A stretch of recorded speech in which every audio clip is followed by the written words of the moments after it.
Oi, eu sou a Grazi e esse é o 15 Minutos com a Bíblia. Hoje falaremos sobre o capítulo 20, Punições para o Pecado. Disse o Senhor a Moisés: diga aos israelitas, qualquer israelita ou estrangeiro residente em Israel que entregar um dos seus filhos a Moloque terá que ser executado. O povo da terra o apedrejará. Voltarei o meu rosto contra ele e o eliminarei do meio do seu povo, pois deu os seus filhos a Moloque, contaminando assim o meu santuário e profanando o meu santo nome. Se o povo deliberadamente fechar os olhos quando alguém entregar um dos seus filhos a Moloque e deixar de executá-lo, voltarei o meu rosto contra aquele homem e contra o seu clã, e eliminarei do meio do seu povo tanto ele quanto todos os que o seguem, prostituindo-se com Moloque. Voltarei o meu rosto contra quem consulta espíritos e contra quem procurar médiuns para segui-los, prostituindo-se com eles. Eu o eliminarei do meio do seu povo. Consagrem-se, porém, e sejam santos, porque eu sou o Senhor, o Deus de vocês. Obedeçam aos meus decretos e pratiquem-nos. Eu sou o Senhor que os santifica. Esse capítulo começa falando de uma antiga prática pagã, condenada pelo Senhor, que era a de sacrificar os próprios filhos ao deus Moloque. Pode parecer que essa lei não se aplica aos nossos dias, pois não matamos nossos filhos.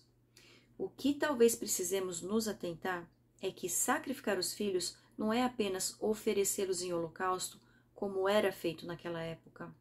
Ainda hoje podemos estar sacrificando nossos filhos sem sequer nos darmos conta disso. Hoje em dia, não os oferecemos a Moloque, mas os entregamos às redes sociais, ao excesso de trabalho, à omissão quanto à sua educação, à permissividade exagerada e à liberdade sem limites, ao abandono e à negligência. Precisamos ter discernimento ao ler a Bíblia, pois não podemos pensar apenas em deuses feitos de barro. A nossa idolatria hoje é representada por tudo aquilo que nos afasta ou afasta a nossa família de Deus. A solução para esse problema é entender que Deus é aquele que nos santifica. Mas de que forma? Ele é o modelo de conduta que devemos seguir para nos tornarmos santos. Ele não nos santifica de maneira automática, mas sim nos santifica ao nos dar o manual da vida e a chance de escolhermos segui-lo. Versículo 9. Se alguém amaldiçoar seu pai ou sua mãe, terá que ser executado. Por ter amaldiçoado seu pai ou sua mãe, merece a morte. Se um homem cometer adultério com a mulher de outro homem, com a mulher do seu próximo, tanto o adúltero quanto a adúltera terão que ser executados. Se um homem se deitar com a mulher do seu pai, desonrou seu pai. Tanto o homem quanto a mulher terão que ser executados, pois merecem a morte. Se um homem se deitar com a sua nora, ambos terão que ser executados.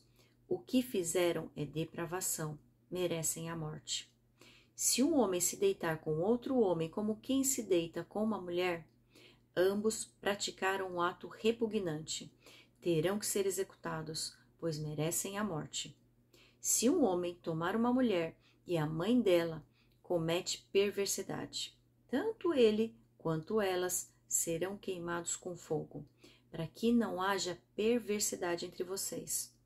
Se um homem tiver relações sexuais com um animal, terá que ser executado, e vocês matarão também o animal. Se uma mulher se aproximar de algum animal para juntar-se com ele, vocês matarão a mulher e o animal. Ambos terão que ser executados, pois merecem a morte. Se um homem tomar por mulher sua irmã, filha de seu pai ou de sua mãe, e se envolver sexualmente com ela, pratica um ato vergonhoso. Serão eliminados à vista de todo o povo. Esse homem desonrou sua irmã e sofrerá as consequências da sua iniquidade. Se um homem se deitar com uma mulher durante a menstruação e com ela se envolver sexualmente, ambos serão eliminados do meio do seu povo, pois expuseram o sangramento dela. Não se envolva sexualmente com a irmã de sua mãe, nem com a irmã de seu pai, pois quem se envolver sexualmente com uma parenta próxima sofrerá as consequências da sua iniquidade. Se um homem se deitar com a mulher do seu tio, desonrou seu tio. Eles sofrerão as consequências do seu pecado, morrerão sem filhos. Se um homem tomar por mulher a mulher do seu irmão, comete impureza. Desonrou seu irmão, ficarão sem filhos. Aqui são descritas as punições a que estão sujeitos aqueles que infringem as leis dadas no capítulo 18. E duas coisas podem ser destacadas aqui. A primeira é que todas elas têm a ver com o desrespeito e a desonra, as relações familiares. Podemos notar o quanto Deus valoriza e se agrada de uma estrutura familiar equilibrada e saudável. E a segunda coisa é que a punição é sempre a morte. Já falamos anteriormente, tanto em Gênesis quanto em Êxodo, que sempre que nos depararmos com a sentença de morte como punição a uma transgressão, devemos compreender que estamos falando da morte espiritual, que é a perda da vida eterna, e não da morte física. Versículo 22. Obedeçam a todos os meus decretos e leis, e pratiquem-nos, para que a terra para onde os estou levando, para nela habitarem, não os vomite. Não sigam os costumes dos povos que vou expulsar de diante de vocês. Por terem feito todas essas coisas, causam-me repugnância. Mas a vocês prometi que herdarão a terra deles. Eu a darei a vocês como herança, terra onde há leite e mel com fartura.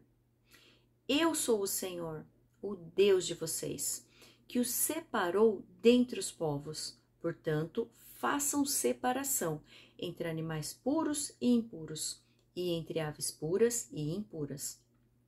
Não se contaminem com o animal ou ave ou com qualquer criatura que se move rente ao chão, os quais separei de vocês por eles serem impuros.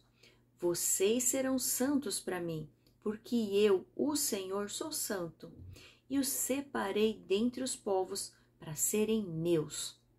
Os homens ou mulheres que entre vocês forem médiuns ou consultarem os espíritos, terão que ser executados. Serão apedrejados, pois merecem a morte. Vemos que Deus orienta que obedeçamos e pratiquemos todos os seus decretos e leis. E isso me faz pensar que obedecer é uma coisa e praticar é outra. Existem leis que envolvem a obediência. São limites que não devem ser transpostos. Mas existem outras que se referem à ação, a coisas que precisamos fazer, atitudes que devemos tomar. Por exemplo, não cobiçar é um limite que deve ser obedecido. Mas ser generoso envolve uma ação que precisa ser praticada para se obedecer ao mandamento. E como falamos anteriormente, Deus reserva uma bênção especial àqueles que se dispõem a ser fiéis ao que Ele ordena. O Senhor nos concede como herança uma terra onde há leite e mel com fartura. Renunciar com Deus não significa perda, mas sim abrir espaço para que bênçãos maiores possam ser derramadas. Outro ponto que me chama a atenção é a declaração de que seremos santos para Deus, porque Ele é santo e nos separou dentre os povos para sermos seus. Separar-se dos outros povos não implica distanciamento físico, mas sim diferenciação de atitudes e comportamentos. Deus nos ensina e nos alerta diversas vezes a não adotarmos as práticas daqueles que não têm temor do Senhor. E a principal razão para isso é para que não nos desviemos de seus caminhos. Não passemos a depositar nossa confiança em qualquer coisa ou em qualquer pessoa que não seja Deus. A palavra nos ensina em Jeremias 17,5: maldito é o homem que confia nos homens, que faz da humanidade mortal a sua força, mas cujo coração se afasta do Senhor. A idolatria é o primeiro pecado que nos afasta de Deus e deve ser combatida através de um relacionamento íntimo e constante com Ele, por meio da oração e estudo da palavra. Quanto mais andamos com Deus, mais semelhantes a Ele nos tornamos. Eu te vejo no capítulo 21.